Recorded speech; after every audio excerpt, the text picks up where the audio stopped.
round devant Phil Lawrence, John Dowd et Michael Machiot, les 4 hommes étant qualifiés.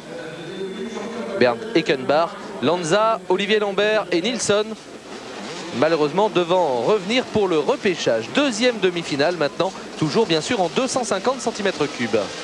Avec là surtout à suivre bien sûr le numéro 1 mondial Jeremy McGrath qui a chuté en première série, qui a donc une deuxième chance de se qualifier là. Un excellent départ de Pedro Tracter, le numéro 17, le pilote hollandais que l'on a vu bien placé. Ah là là, une chute je crois s'est produite au milieu du paquet. Non, le pilote s'est rattrapé d'extrême justesse. Et le all shot est pour Jeff Hemming. Très beau départ de Jeff Hemming. Effectivement avec son numéro 2. On vous rappelle, ne cherchez pas Stéphane Evers ni Michael Pichon.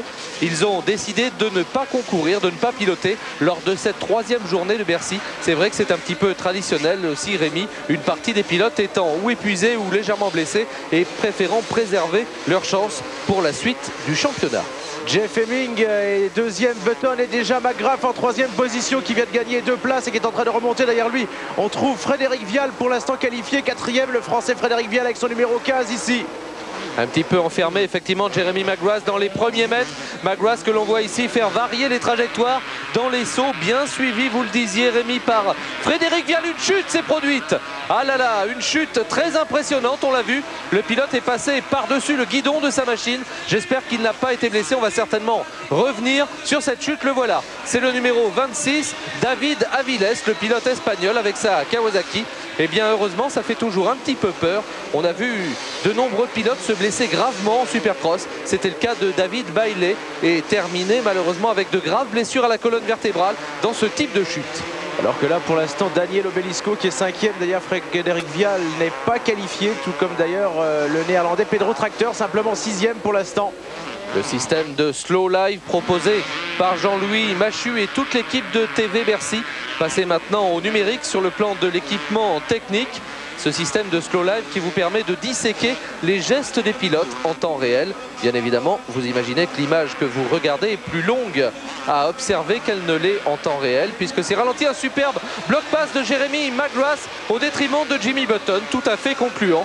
McGrath qui, on s'en doute, n'a qu'une idée en tête, assurer la qualification directement pour la finale et préserver ses forces pour essayer, Rémi, bien de porter son total de victoires à 7 ici à Bercy. Il est déjà l'unique détenteur du record avec 6 victoires. Effectivement, avec son succès de vendredi soir, déception en revanche pour lui hier, et là il compte bien faire au moins coup double comme il l'a déjà fait par le passé, remporter 2 victoires sur 3, ce qui est pour l'instant le record. Jamais un pilote, pas même Jean-Michel Bayle, pas même l'américain Ricky Johnson, n'ont réussi à gagner les 3 journées du Supercross de Bercy. Jean-Michel et Ricky Johnson qui étaient jusqu'à ce Bercy 95 les co-détenteurs du nombre de victoires ici même avec 5. Et on sentait bien naturellement que Jeremy McGrath, à moins d'une énorme surprise, était en mesure au moins d'augmenter son total et peut-être de réussir ce pari qu'il s'était lui-même fixé. McGrath maintenant sur les talons de Jeff Hemming. Mais Jeff Hemming qui se défend bien comme l'a fait hier Larry Ward. Larry Ward, Ryan Hughes sont les compatriotes les plus dangereux pour McGrath. Les 2 hommes se connaissent évidemment très bien. Jeff Hemming est âgé de 24 ans. C'est un pilote Kawasaki aux États-Unis. McGrath pilote bien sûr pour Honda. Il a terminé 3e du championnat des États-Unis de Supercross 250 en 95. Vice-champion des États-Unis de motocross 250 cette même année. Donc les 2 hommes ont l'habitude de se retrouver sur tous les circuits américains tout au long de la saison. On rappelle que cette saison aux États-Unis se termine juste au début de l'été.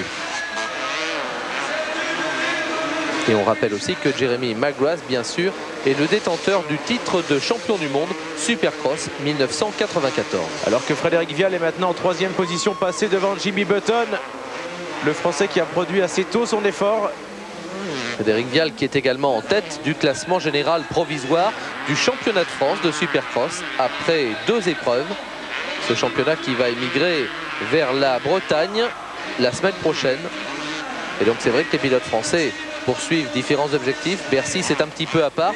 On vous signale ici au milieu des whoops alors qu'il reste 3 tours et que l'on voit McGrath dans les routes de Hemming. On vous signale que le grand mur qui avait été construit par Jean-Luc Fouché et John Savitsky, les deux grands maîtres à tracer des circuits de Supercross. Eh bien, ce mur a été rogné pour la deuxième soirée à la demande d'un petit peu tous les pilotes, mais notamment des pilotes français et européens qui trouvaient que ça brisait le rythme. Ça n'a pas changé grand-chose puisque Daniel Obelisco avait terminé 8e, premier français la première soirée. Thierry Bettis a fait guère mieux en terminant 7e. 6 Américains aux premières places, aucun Européen pour se mêler à la lutte. Il y avait eu Colin Dugmore, 4e à Barcelone, et puis depuis plus rien.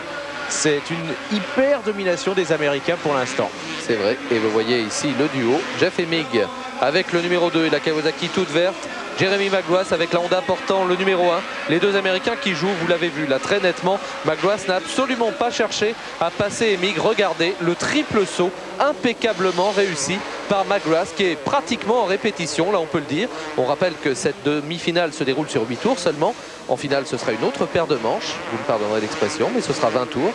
Donc 2 fois et demi cette distance. Et Magloire peut-être peaufine quelques trajectoires en vue de cette finale. Alors que Button, vous venez de l'apercevoir, a repassé Frédéric Vial qui va sans doute se contenter également d'assurer la 4e place. Une 4e place qualificative donc. Dernier tour avec Jeff Emig qui passe devant Jeremy Magloire. Et d'ailleurs c'est un petit peu pareil, le status quo entre le 3e et le 4e. Et un Frédéric Vial qui va également assurer sa place de 2e français en finale pour l'instant. Admirez au passage le tonus et la souplesse extraordinaire de Jeremy Magloire. Vous voyez, c'est confirmé. Magloire ne cherche absolument pas. Là, il a fait un double saut. Il est déjà complètement relaxé. Magloire qui cherche à préserver ses forces. Et c'est bien sûr Jeff Emig qui va remporter la victoire dans cette deuxième demi-finale. Et Vial va être non pas le 2e mais le 3e français qualifié pour la finale après Michael Maschio en première demi-finale. Et n'oublions pas Thierry Bettis qui s'était qualifié d'entrée dans la série 1 en terminant 3e. Arrivée de Jeremy Magloire, toujours très impressionnant. On rappelle qu'à l'issue de cette finale du 3e jour de Bercy, eh bien, il y aura un concours de saut. Magloire derrière Emig, devant Button, et puis Vial qualifié également, Obelisco et Tracter. Voilà pour les hommes que l'on devrait retrouver en finale tout à l'heure.